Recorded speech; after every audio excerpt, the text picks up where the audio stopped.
อันนี้โมเมนต์น้ำเดินนี่นะอันนี้เป็นเหล้า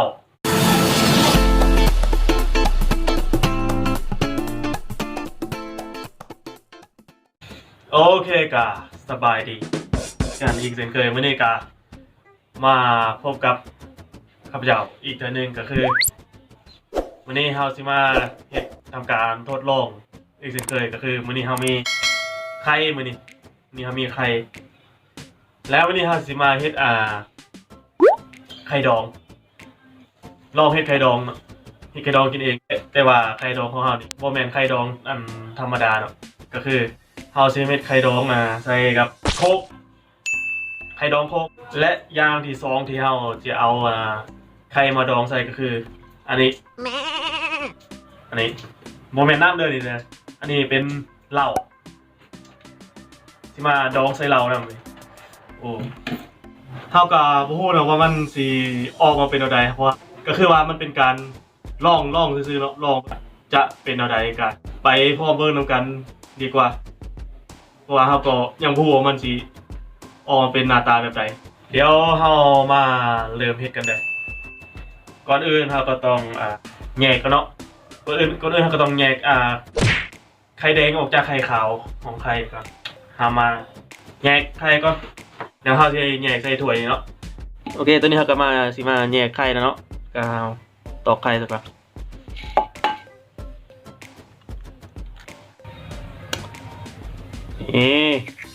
เราจะ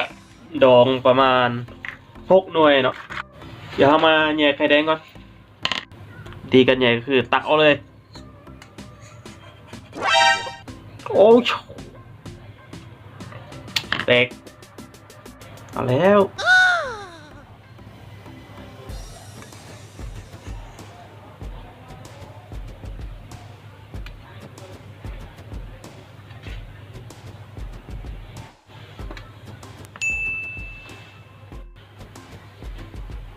โอเคแล้วก็ตอนนี้เขาก็แยกไข่มาไปเทียมห้อยก็แตกไปสองหน่วยเนาะจาก6 หน่วยเหลือเป็น4 หน่วยก็บ่เป็นยังแล้วก็วันนี้เราก็สิมาเริ่มทำการดองกันเลยซึ่งการดองของเรานี่ก็คล้ายๆกับการเฮ็ดไข่ดองน้ำปลาอะคล้ายๆกันคือใส่กระเทียมมะเขือแต่ว่าผู้ว่ามันสิมีรสชาติกินของมันสิเป็นแนวใดเนาะเฮามาเฮ็ดน้ำมันก่อนทีนี้ก็ต้องซอยกระเทียมกับมะเขือก่อนตอนนี้เฮาก็พบกันปัญหาแล้วคือว่าเฮาบ่มีกระเทียมเนาะก็ยาใส่ในมะเขืออย่างเดียวก็พอคือว่าขี้ข้านไปซื้อเลยคือบ่ใส่กระเทียมเลยใส่แต่มะเขือเอามาซอยมะเขือก่อน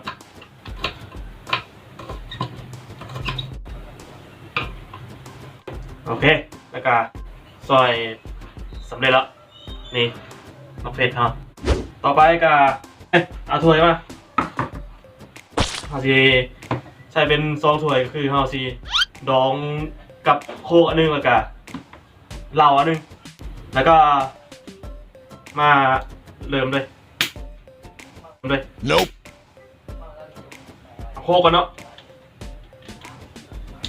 ขวดทมิตใส่โคกลงก่อนใส่ไปประมาณนี้เห็นบ่แล้วที่2กับเหล้าเนาะอันนี้เนาะใส่เหล้าเลยอันนี้ก็ทำกันประมาณนี้ต่อไปก็คือใส่มะเขือโอ้ใส่ลงไปเลยนี่หลังจากใส่มะเขือแล้วเฮ้ยเบิ้งน้ำตัวที่เป็นเหลานี่เปลี่ยนสีเลยเป็นสีแดงๆอันนึงโอเคต่อไปก็เอาไข่เลยเอาไข่ใส่เลยเนาะนี่ไข่2 หน่วยใส่ถ้วยละ2 หน่วยเลยใส่มือค่อยๆเนาะ ตัวที่สองเรา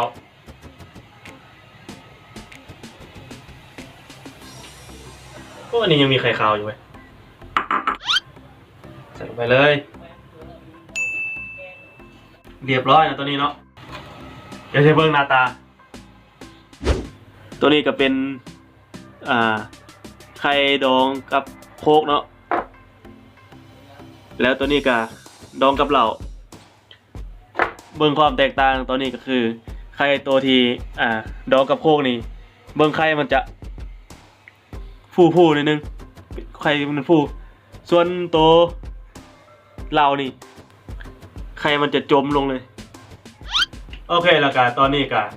หากะดองไว้เป็นทีห้อยกะบูเนาะว่ามันสิกินได้หรือบ่กะมาลองเบิ่งมื้ออื่นนี่เฮาสิดองไว้ประมาณ1 มื้อแล้วเฮามาเบิ่งมื้ออื่นมาเบิ่งประมาณสิเป็นอะไรมันสิกินได้บ่กะพบกันมื้ออื่นเนาะแล้วมื้ออื่นเฮามาเบิ่งนำกัน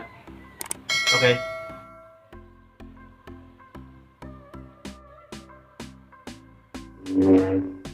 Nope โอเคกะ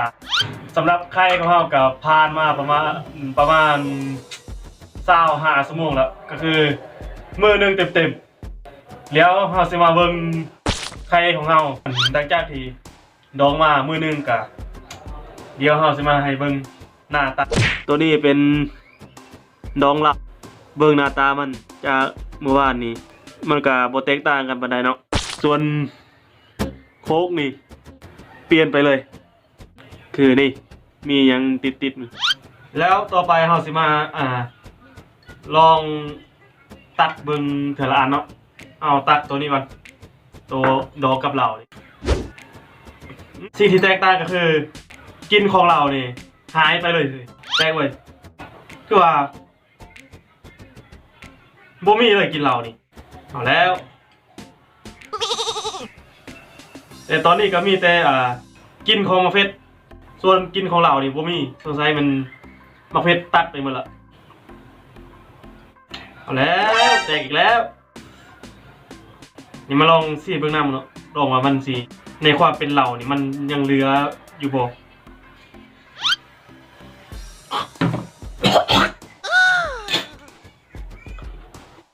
โคตรขมเลยพิดเลย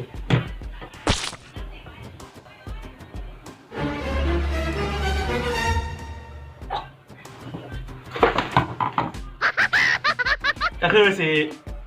บ่จำเป็นต้องกินแล้วเนาะเพราะว่ามันโค้งโพดเดี๋ยวต่อไปมาลองเบิ่งตัวที่แส่โคกไปนี่ลองเบิ่งน้ำเนาะสิเบิ่งน้ำมันไม่ใช่คือการกับตัวนั้นบ่จักปานนี้มัน